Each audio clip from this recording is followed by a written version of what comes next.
Welcome to Real Judaism with Rabbi Ari Klapper. Unfiltered wisdom for Jewish life. Here we are on Daf Reish Yud. We're in the Ikarim, Ikar Yud Beis. Ani mamin be'emuna shalema bevias hamashiach. Va'af al pi she'yitmamer im kol ze achakelo b'chol yom she'yovo. Probably the most famous of the Yud Gimel Ikarim, made into the most songs. We believe with a complete faith in the coming of the Mashiach, and even though he might delay, we wait for him every day to come. How does that connect to Shabbos? Let's see. Shabbos Kodesh ki bris ha'avo leklal hanivroim. Right? This is something that we mentioned a lot in the past, that Shabbos is a covenant of love between us, the ones who are being created and who were created, and Hashem. Ubiyuchad bris Avos Yisrael im kroivo korse habris im Hashem Yisbarach. Really, that's what we said when we discussed this way back. I believe it was in the Klal Sheni, that really all of creation can have this connection with the Kodesh Baruch Hu, because that's what the idea of Shabbos is. The idea of Shabbos is Zeicher L'Maaseh Bereishis. It's the idea of, we just started just now, just started the first lines on Yud Beis. Again, HaKadosh Baruch Hu, when he created the world, so he created everything. He created everything that there is, and therefore really all of creation can have this special relationship with HaKadosh Baruch Hu of Shabbos, of Zeicher L'Maaseh Bereishis, of remembering the creation of the world. That's special. That's a special thing that's only Klal Yisrael took, though. Only Klal Yisrael has that. Right? And when we discussed it way back then in Klal Beis, we were talking about, Chelik Beis, I should say. We were talking about how in order to have this special relationship, you have to want a special relationship. There has to be two sides to the special relationship. So even though Hashem wants to have it with the entire creation, nobody else wants it. Only Klal Yisrael got up and said, we want that special relationship. That's why Shabbos is an ois. That's why Shabbos represents that special relationship between us and the Kodesh Baruch Hu. It's simple. That when there are two sides to this connection of love, so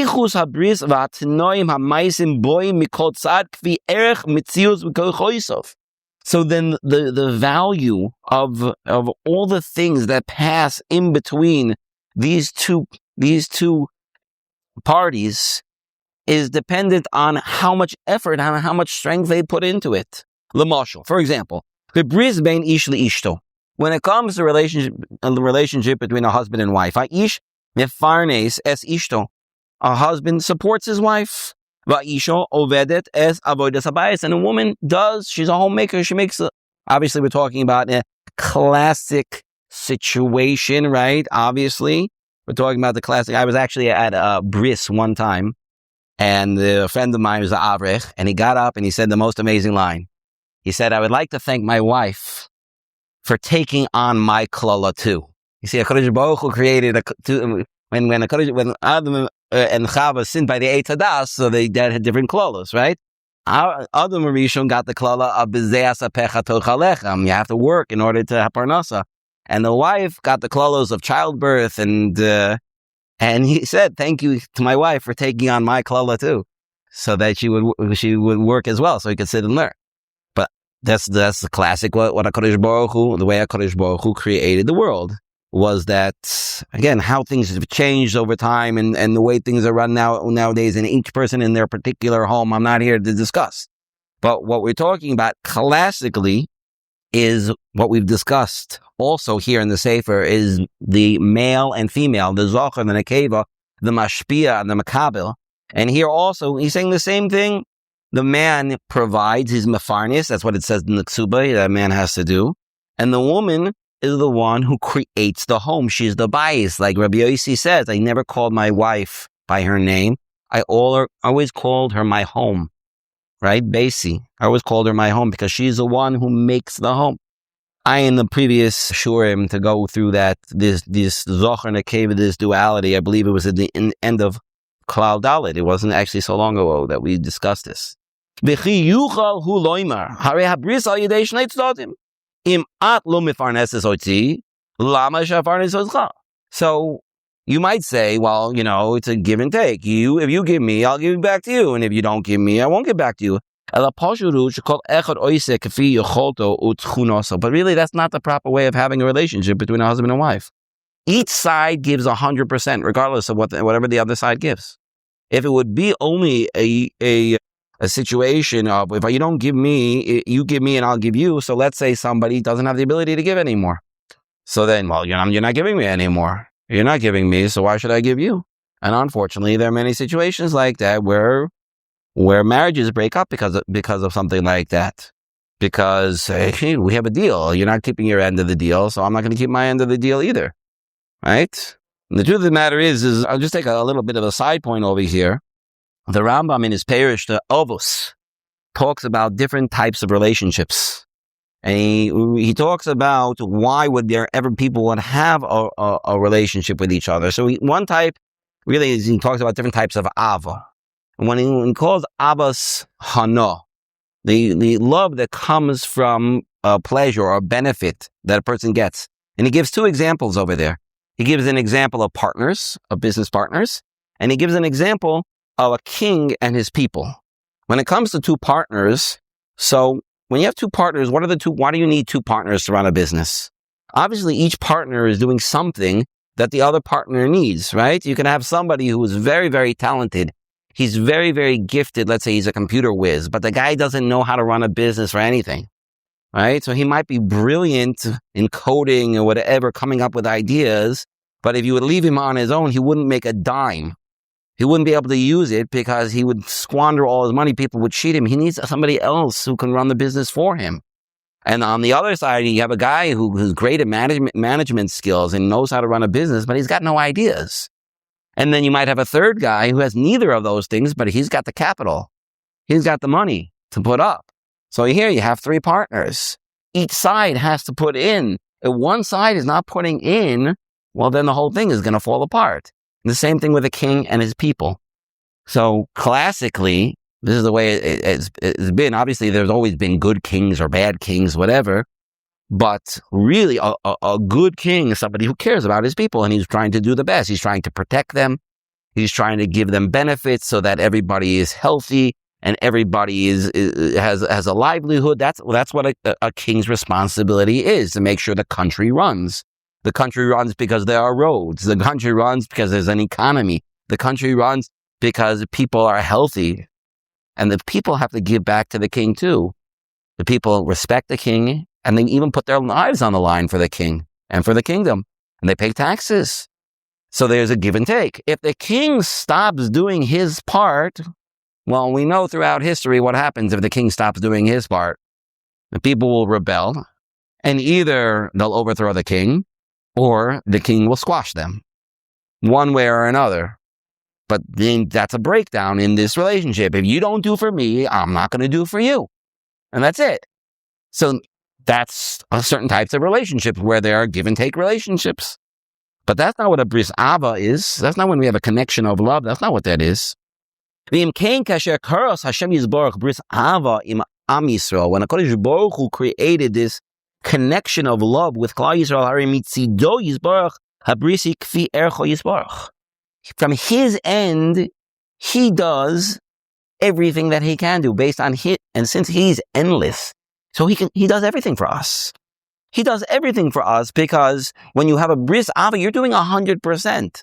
100% of your capabilities. Okay, HaKadosh Baruch Hu's capabilities are endless. And since they're endless, HaKadosh Baruch Hu does everything for us. Like we just said, they're endless, without any boundary at all. But there's no valuation for them. They're so great. Then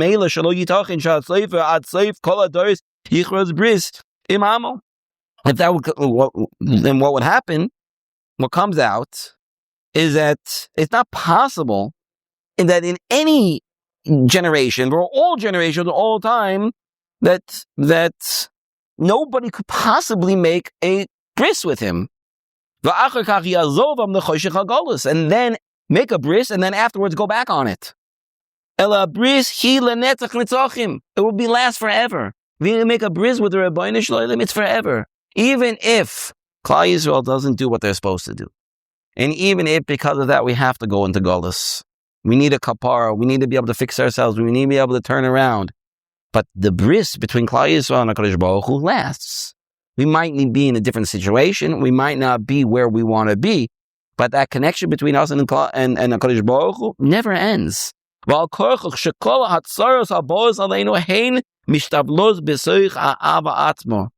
what comes out is even all the difficulties that come on us, all the things, all the tribulations, all the trials that Klal Yisrael has had, it's only because of HaKadosh Baruch Hu's love for us. And he wants to have that closest. Until we're able to be saved from this very bitter golus that we're in. And we can reignite our days the way they once were. We can be mechadish them, renew them like they once were. And then we can say retroactively, Oidecha Hashem ki anafta bi. I'm not sure exactly what the title of that is, but he's saying, I'm moided to you. I thank you, Hashem, because you held me up. And then, only then, we'll be able to truly laugh, truly be happy. Because we'll see retroactively how Hashem's love never was lost ever. I'll tell you, even in the hardest times, you can see it. I may have mentioned this, I don't remember I mentioned this story, but before my grandfather passed away, all four of my grandparents are Yotzei Shoah. Right? All four of my grandparents are European. Everyone in a little bit in a different way, how they survived the war. My mother's father went through the war from beginning to end under the regime of the Nazis. From very beginning, from 1939 until 1945, he was under the Nazis. He may have been in 10 or more different camps over the course of those 6 years. And the summer before he passed away, I had the chus to spend time with him. I live in America, and I live here, so I didn't get to see him so often once we moved here. But I went to America for about a week that summer before he passed away. Obviously, didn't know he was going to pass away that year, but I was with him for a Shabbos, and I asked him at the time. I said, Zaidi, why did you stay frum after the war? Why did you stay frum? My grandfather lost everything. His whole family was wiped out. Parents, grandparents, brothers, sisters, everything.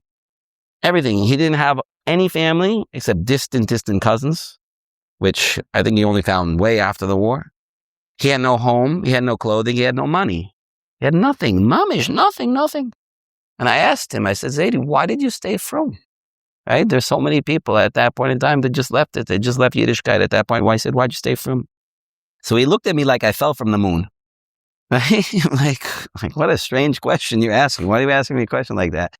He said to me, not only did I see Hashem with me the whole time, but Hashem gave me the schus to help other people too. Because he was under the Nazis, a lot of that time that he had spent, he worked for the Nazis. He was forced labor to do whatever they wanted him to do. And because of that, he was able to get things like a coat, which he was able to share with people, or other supplies that people needed to survive. He was able to save other people. So not only I saw Hashem with me, he helped me help other people too. Even in the worst times, you can see it. It's possible. If you're looking, you can see Hashem. And you think about it. What's happening today is absolute insanity. Right? I read today that the Western nations, they nominated the country of Iran to the United Nations Human Rights Council. The country that just murdered tens of thousands of their own people in cold blood was just nominated by the Western countries to the United Nations Human Rights Council. Is that complete lunacy? You have to be. an absolute lunatic to think to even do such a thing. So how does that make sense? Obviously, it doesn't make sense, but HaKadosh Baruch Hu. It's HaKadosh Baruch Hu. And you can point at tens, if not hundreds of examples like this of complete insanity. Well, how does any of this make sense? So Rabbi Shalom, we see the Rabbi Shalom everywhere. Besides all the nisim here in Eretz Yisrael with the rockets and how many people were saved, amazing things. Besides for all of that, we see HaKadosh Baruch Hu every day. It's mamish incredible. It really is. So the Ma'aseh, we can turn back and say, Hashem loves us. But even now we can do it. Even before Mashiach comes, we can still do it now. HaKadosh Baruch Hu sees HaKadosh Baruch Hu, even in the difficulties, even in the hard places. And not always necessarily that HaKadosh Baruch Hu is what looks to us from our end looks like it's good. Sometimes to us it doesn't look good, but it's still HaKadosh Baruch Hu's love. And maybe that's what he means over there. We'll see even those things, even the things that to us look bad are good. And that we need Mashiach for. But besides, we need Mashiach for a lot of things. And this is what comes out when we combine all of the Ikarim, all of the fundamentals of belief together. Since HaKadosh Baruch Hu is before everything, before all of existence, and because He's Nitzchi, He will last forever, way after the existence of the universe. So, and there is nothing at all that is hidden from His watch. And the connection that He has to His nation is a connection of love, of caring. And everything is on that level, that quality of He Himself. There will be an end to this darkness that we're in. Hashem will turn back His face and He will bring us a nechama. It has to be that way. If HaKadosh Baruch Hu loves us, and HaKadosh Baruch Hu has His bris ava, and that's what we have on Shabbos, and there will be an end. It must be not only in the next world, but in this world there will be an end. And in this world, the whole world will come to see how much HaKadosh Baruch Hu loves the Jewish people. And the truth of the matter is they probably even see it now already. They probably see it now, and that's why a lot of these things are happening. They're jealous. And that's the way it's been for all time. They're just jealous. Yeah? So they're just jealous. So that's why when you have somebody jealous, they'll do things that are ridiculous. They'll do things that are ridiculous. They're upset. They're angry. Yeah, I can understand. Doesn't give them the right to do it, but at least we can understand. Miyuchad Shabbos Kodesh Lahoiros ala Osid. Shabbos Kodesh is special because it can reveal to us what the future is going to be. Shabbos he me'ein oilam haba, right? Me'ein oilam haba yom Shabbos menucha. We say in the Zmiris on the Leil Shabbos. Shabbos is a reflection of what's going to be in oilam haba. V'imkein eich ne'emar she'ein tikva lach v'yisenu. Then how can we say there's no hope? There's no hope for the end. Kishakol Shabbos v'Shabbos anu chaim et agula b'poil. Right, this is something also that came up earlier in the Sefer that we were saying we're waiting for the Beis HaMikdash. We're waiting for the Beis HaMikdash. Every Shabbos is like we have the Beis HaMikdash. Right? What's the purpose of the Beis HaMikdash? We just had it. Parsha Shmini. Parsha Shmini probably was maybe the most important pasuk in the whole Torah. Or one of the most important pasukim in the whole Torah was in Parsha Shmini. We missed it. We missed that pasuk. We have the Chumash here. Here, there's one over here, but the Rambam Vayikra. Which pasuk in Parsha Shmini is such an important pasuk? What's the pasuk? Let's see if we can find it quickly. Here, it's the first pasuk in Shlishi. The pasuk says, "Vateitze eish milifnei Hashem, v'toichal al mizbeach es ha'oila v'ethachalavim v'yar kol ha'am v'yaronu v'yaplu panei." It says a fire came down from Hashem, and it ate up the korban that was on the mizbeach, the oila and the chalev, and a whole nation, they saw and they sang and they fell on their faces. What is this pasuk? This is the culmination of the building of the Mishkan. This pasuk is the climax of the building of the Mishkan. For parsha after parsha after parsha, we're talking about building and doing, putting all our effort, and then came the miluim in Parshas Tzav, and then finally Aaron is getting up to do the avoid, but Hashem's still not here. Hashem's still not here. Hashem hasn't come and then put his Shekhinah down. And it says that Moshe and that Aaron came to Moshe. Rashi brings here in the pasuk right before that. The pasuk right before that, it says, "Vayitzei vayirvarchu et ha'am, vayar kovod Hashem el kol ha'am." Maybe that's the pasuk. Rashi says they went through the whole thing. They built the Mishkan and went through the whole Yemei Miluim and everything. Lefi shekol shivas Yemei Miluim shemidu Moshe leMishkan. All the 7 days leading up to that 8th day, Yom Shemini. All the 7 days they built the Mishkan, took it apart, and Moshe was doing the avodah at that point, not Aaron. And then finally on the 8th day, Aaron, it's your job. Take it. You're doing it. The Shekhinah didn't come. And Klal Yisrael was depressed. They would say, Moshe Rabbeinu, all that work, all that effort that we put in, so that the Shekhinah should be amongst us, so that we should know that HaKadosh Baruch Hu forgave us for doing the Egel. What happened? We put in all this effort. Where's the Shekhinah? How come it's not coming? That's why it says, this is what Hashem commanded. It's not up to me. Aaron has to do it. Aaron, get up there. You got to do it. But in the Rashi before that, it says that Aaron did it and still the Shekhinah didn't come.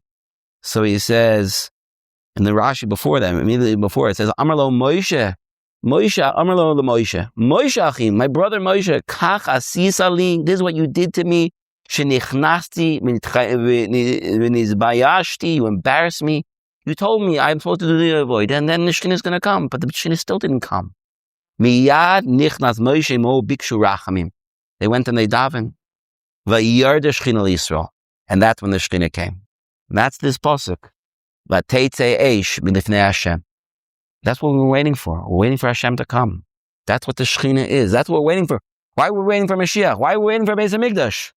So that the Shekhinah can be here in Klal Yisrael. So the Shekhinah can be together with us. That's the whole point. That was the whole point of the Mishnah. That HaKadosh Baruch Hu should be with us. The Shekhinah should be with us. That's the whole point. It's not just to bring korbanos. They brought korbanos. It wasn't good enough. We don't want just to bring korbanos. We want the Shekhinah. We want to feel Hashem's presence with us. And on Shabbos, that's what we have. On Shabbos, the Shekhinah comes here. So every Shabbos is like there's a Beis HaMikdash here, over here. That's what already we discussed also earlier in the Sefer. So that's what he said. Shebechol, I'm here in the second line of the big paragraph here on Reish Yud Aleph. Because Shebechol Shabbos v'Shabbos anu chaim et ha'geula b'poyel. We're living the geula on Shabbos. V'yom Shabbos hu yemos Mashiach mamish. Shabbos itself is like Mashiach. Mahim yemos Mashiach. What does that mean? The days of Mashiach. Rambam Sof Hilchos Malachim lo nizabu hachamim v'haneviim limos Mashiach. Why did the Chachamim and the Nevi'im, why did they want Mashiach? Lo kedei sheyishlo al kol ha'olam. Not because so we would rule over the whole world. That's not the reason. El kedei she'panuyim b'Torah v'chachmasa. Just so that we could sit and learn Torah. Lo yeh lehem noigesh mevatan. There would be nobody pushing us around in order to be mevatal us from learning. Kedei sheyisku l'chayil olam haba. Just so that we can sit and learn bizoich l'chayil olam haba. That's what we're waiting for Mashiach for. So that we shouldn't be under the dominion of all those who are trying to destroy Klal Yisrael and destroy the Torah. Unfortunately, even here in this country, people are trying to destroy the Torah. Even we have enemies from without, and we have enemies from within. It's unfortunate, and it's been that way for generations. For generations, I just want to sit and learn. I just want to be an Oved Hashem. That's all I want. When Mashiach comes, there won't be any more famine. There won't be any more war. There won't be any more jealousy. There won't be any more competition. Because HaKadosh Baruch Hu will give His goodness. Will rain it down on us. And all the delicacies will be like the dust. meaning they'll be so abundant, everybody will have. Lo ya'aseh kol ha'olam ela ledas es Hashem bilvad. Ad kan lashon harambam. The whole purpose of the world at that point will only be one thing: to know Hashem. What are we going to be fighting over? Wealth? Everybody's going to have what they need. What are we going to be fighting over? Delicacies? Everybody's going to have. There's no reason to fight. The only thing that there is, the only purpose is just to know Hashem. And that's the Torah, and that's what we're waiting for Mashiach for. I wonder how many people really know that that's what Mashiach is going to bring. People say we're waiting for Mashiach. Do they really know what that means? Did they learn this Rambam? Everybody should. We should learn this Rambam. Mamish tior tzuras Shabbos kodesh alanu. That is what Shabbos is. That's what Shabbos is. Shabbos is a day to bask in the glory of HaKadosh Baruch Hu. We're here. We're on Shabbos, right? When in Nusach Svar, they have the lashon in Kedusha, Ayeg Mekom Kvodoi, right? It's Nusach Svar, right? We're waiting for Hashem, right? And in Kedusha, Masai Timloch B'Tzion B'Karo B'Ameinu. We're waiting. That's what we want. We want to have that kesher. Ha'halacha shel Shabbos hi lir'ois ki'ilu malechtacha asuya. The halacha, the way of Shabbos is that we have to say there's no more work. Just like in Yemos Mashiach, there's nothing to do, there's no work, only knowing Hashem. So too, Shabbos that's it. There's nothing to do. Nimsa tsaras hagolos nishkachim b'Shabbos ve'nigash mevatel ela menuch v'shlema. So it comes out that the tsaras of the golus stopped on Shabbos. And mevatel, the only thing we have is menucha. We don't think about anything else. It's Shabbos now. I don't think about anything else. Oh, it's difficulty, that difficulty. Oh, no, it's Shabbos now. Nimsa HaMashiach Chai Itanu. Comes out the Mashiach is living together with us. V'zeh la'ois u'lebris shelo azabnu malkeinu. And that shows us that we have a sign. Hashem is with us. Our King is with us all the time because Mashiach is here. Where it's Me'en Olam Haba, it's Shabbos. Ela kashem sheyesh lanu mimenu yizborach hayoyim et Shabbos kodsho lo'is abel rotzon. Came be meheri avo yom shekulo Shabbos umenucha lachai oilimim. That's what he says. Yom shekulo Shabbos. Yom shekulo Shabbos because we have Shabbos now already, but we want to have Shabbos all the time. Imagine having Shabbos 7 days a week. Obviously, it doesn't mean that we're not going to have the Isra Malacha 7 days a week. But what it does mean is that we're going to have that Shechina Shvuya. So this Iker, the Iker of Mashiach, is in itself really what Shabbos is, right? And people would understand, like, it's so sad. People running away from Shabbos. Right? There's the smoker's minyan on Motzei Shabbos, right? Everybody knows what the smoker's minyan is. The guys who had to go 25 hours without a cigarette. So they need to be the first minyan in order to, I call it the smoker's minyan. There's a pre-smoker's minyan. Why are you running so fast? Why are you running away for Shabbos? Right? That's what we say in the Pizron also. Hama'achrim latzeis min haShabbos. We push off leaving Shabbos. I want to have Shabbos more. A little bit longer Shabbos. Even people daven earlier Ma'ariv during the week, but on Shabbos, Motzei Shabbos, that Ma'ariv is daven a little bit later. Sometimes instead of, it depends, everybody does something different, In Chutz La'aretz also different timing, but after Shabbos is later. I want to stay in Shabbos. I want to keep in Shabbos. That's what we say, right? Not only do I want to stay in Shabbos, I want to have Yom Shekulo Shabbos, and that's what Mashiach is. Okay, I think it's already too late, so we'll have to stop over here. Shkoach. Thank you for joining Real Judaism, where we explore Torah's wisdom for real life. Created by J Foundations and produced by Eli Podcast Productions. Find more episodes at realjudaism.org and subscribe wherever you listen to podcasts.